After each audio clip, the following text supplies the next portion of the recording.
18ാം season Sanju സാംസണിനെ സംബന്ധിച്ച് ഏറെ നിരാശ നൽകുന്ന സീസണായിരുന്നു. സഞ്ജു എന്ന് തിരികെ വരുമെന്ന ചോദ്യത്തിന് വൈകാതെ തന്നെ ഒരു ഉത്തരം ഉണ്ടാകും. പ്ലേയിങ് 11ലേക്ക് ക്യാപ്റ്റൻ സഞ്ജു സാംസൺ തിരിച്ചെത്തിയേക്കുമെന്നാണ് സൂചന. ബാറ്റുമായി വരുന്ന സഞ്ജുവിന്റെ ഫോട്ടോ രാജസ്ഥാൻ റോയൽസ് പങ്കുവച്ചതോടെയാണ് അടുത്ത മത്സരത്തിൽ ഫിറ്റ്നസ് വീണ്ടെടുത്ത് ക്യാപ്റ്റൻ തിരിച്ചെത്തിയേക്കും എന്ന് ആരാധകർ പ്രതീക്ഷിക്കുന്നത്. പ്ലേ ഓഫ് കാണാതെ പുറത്തായ രാജസ്ഥാൻ റോയൽസിന്റെ അടുത്ത മത്സരം മെയ് 18-ന് പഞ്ചാബ് കിങ്സിന് എതിരെയാണ്. രാജസ്ഥാൻ റോയൽസിന്റെ ഡൽഹി ക്യാപിറ്റൽസിന് എതിരായ മത്സരത്തിൽ ബാറ്റ് ചെയ്യവേ ഫിറ്റ്നസ് പ്രശ്നം നേരിട്ടതിനു ശേഷം പിന്നെ സഞ്ജുവിന് കളിക്കാൻ സാധിച്ചിരുന്നില്ല.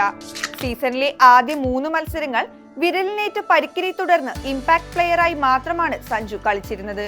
രാജസ്ഥാൻ റോയൽസിന്റെ 12 മത്സരങ്ങളിൽ 7 മത്സരം മാത്രമാണ് സഞ്ജു സാംസൺ കളിച്ചത്. നേടിയത് 224 റൺസ്. സഞ്ജു സാംസൺ പ്ലേയിങ് 11ലേക്ക് തിരികെ എത്തിയാലും ഓപ്പണിംഗിൽ യശസ്വി ജയ്സ്വാളും 14-കാരൻ വൈഭവ് സൂര്യവംശിയും തന്നെ തുടരാനാണ് സാധ്യത.